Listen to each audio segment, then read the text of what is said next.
গুরুর চরণে প্রণাম জানিয়ে শুরু করছি ভাগবত কথা। আমায় এক মা জিজ্ঞেস করেছে যে বাবা, আমাদের এই ভারতবর্ষ সনাতন ধর্মের দেশ, তো এদেশে অধর্মে ছেয়ে যাচ্ছে সারা দেশ, অন্যায় অত্যাচারে জর্জরিত হয়ে যাচ্ছে।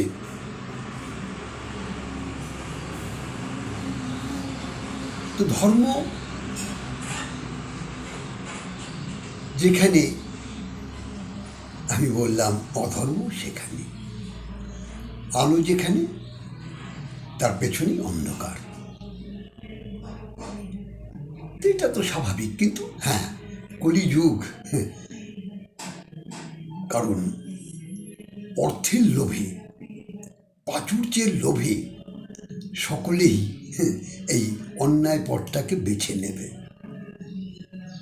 কারণ মানুষের মনুষ্যত্ব, বিবেক সমস্ত হারিয়ে যাচ্ছে, এই অর্থের পিছনে ছুটছে, আর মানুষ নিজেকে হারিয়ে ফেলছে।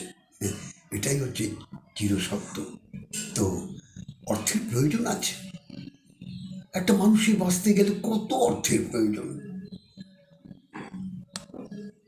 কিন্তু মানুষের লোভ যখন এক্সট্রিম পয়েন্টে চলে যাচ্ছে,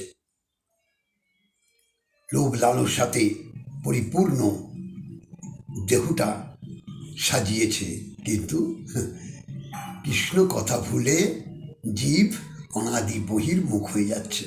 কারণ নামের মধ্যে যে প্রেম, কৃষ্ণ নামের মধ্যে যে রুচি, এ বোধটা হারিয়ে ফেলছে, যার জন্যেই মানুষ অল্পেতে খুশি নয়।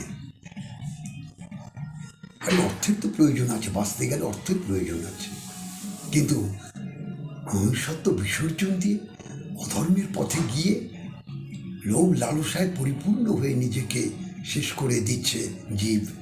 হরিবল। তাই আপনারা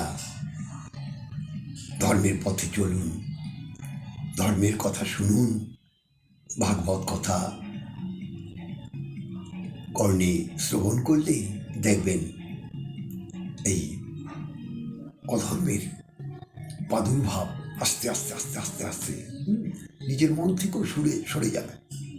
কারণ মনটাই আমাদের একমাত্র, যদি আমরা পবিত্র করতে পারি, তাহলে দেখবেন এই মনই একমাত্র সমস্ত পরিবর্তন করে দেবে। তো লোভ লালসা আমরা যতটা পারব কমিয়ে রাখবার চেষ্টা করব, তাহলেই দেখবেন। কারণ ভগবান তিনি আমার কর্ম অনুযায়ী যা দিয়েছেন তাতেই আমি তুষ্ট। জয় রাধে, জয় নিতাই।